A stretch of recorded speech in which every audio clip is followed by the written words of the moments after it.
Hello, and welcome back to The Culture Shift with Jeroslyn Jovan, our podcast aimed at inspiring the leaders of tomorrow, brought to you by Black Enterprise. Here, we like to review the success stories of today's tastemakers to encourage those who dare to dream big. Today, we're going inside the new weekly talk show hosted and executive produced by Grammy-nominated artist and cultural icon Fat Joe.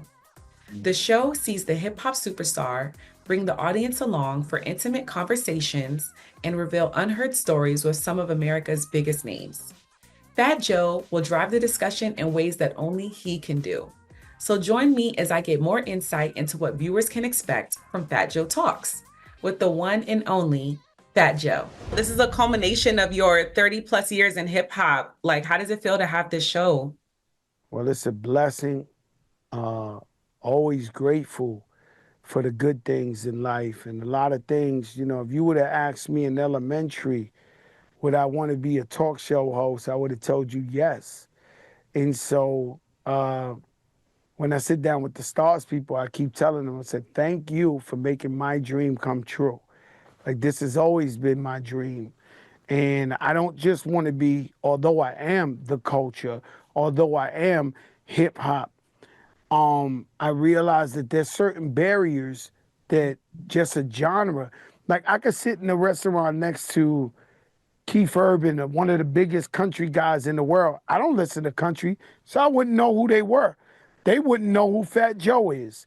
But a talk show allows me, excuse me, a talk show allows me to go in the homes of all different range of people and get them to understand me and have a real connection with each other. And Yeah. so I've always wanted that my whole life.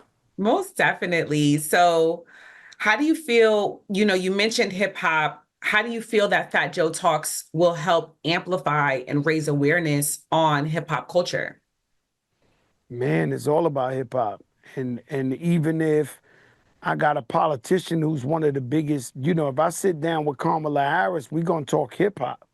She Mhm. gonna talk Bay Area, Chewy Gomez, E42. It's always hip hop. I Mm. never forget the time. This all started in my IG show I had during COVID.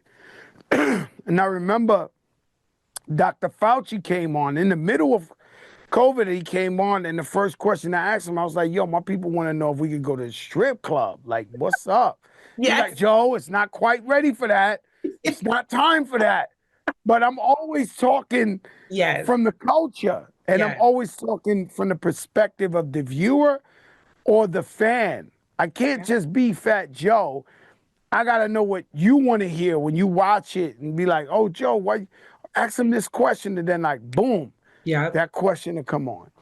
I'm really looking forward to the insight that you're going to provide from your perspective because it's just so relatable and digestible. Um, Mhm. so I'm a quarter Puerto Rican. My husband's Mm, Puerto Rican. Our daughter's mm, Puerto Rican, of course. mm. I live in LA right now, but I'm also from New York City. So I'm very just well aware. One, like Black and Puerto Rican communities were really close. I know people outside of New York don't get it. They don't And understand it. yeah, and so I'm aware of Puerto Ricans' contributions to the start of hip hop. So, two Mm. questions. How do you handle criticism you receive from people who just aren't aware of that history?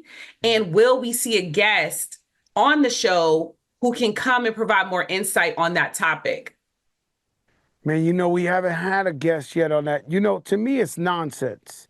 And so what you got to understand is when you see Mecca, when you go to Saudi Arabia and you see the Muslims walking around the thing, I was born in the Mecca of hip hop, the South Bronx, not crosstown, not down the block.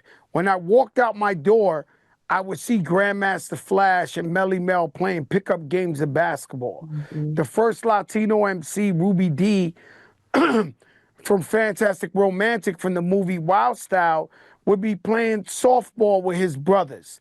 Um, the first female MC, Sha Rock, was from 3 blocks away in Prospect Avenue. My babysitters created the term, let me hear you say, ho, ho. My two girls, my babysitters. Wow. So Joey is the wrong guy to try to get into hip hop, to be a hip hop scholar with. Because I'm really a product of the product. Like I'm really, but so when you from somewhere else, with no disrespect, because I got fans all over the world. So I don't like to take shots at people because they're from somewhere else, because I appreciate the love. But when you trying to tell a story of hip hop, but you from 10 other states or whatever the case, and you acting like you don't know. And how about if you were there, I would know you. Rich, poor, fat, small, tall, gay, straight. If you were there, I know you. So when I'm looking at these guys who's making these documentaries, I'm like, I don't know you. You weren't there. I know the lady who used to sell the homemade cakes, the lemon cakes. I know everybody. And if you're talking about it, you weren't there. And so your opinion, it ain't too, I don't take that too serious.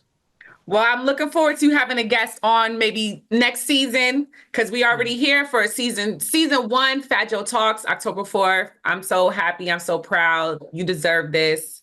And just put on for us. Thank you so much. But let me ask you something. You think it's a necessity? You think it's a necessity that I have somebody do that? Yeah, I think a lot of people just, yes. A lot of people just aren't aware that they should, me and my husband, we have this conversation. We're from New York, and it's like people just outside of New York, like there's just a gray area there. And it would be good. Weird. They like, yo, why these Spanish dudes, are with the black people over there and how this. But that was since the 60s, since the Young Lords and the Black Panthers, and this is like we've been together since birth. You know what I mean? We've been together. That's what it is. You have Puerto Rican. It is what it is. Thank you so much. I'm here for it.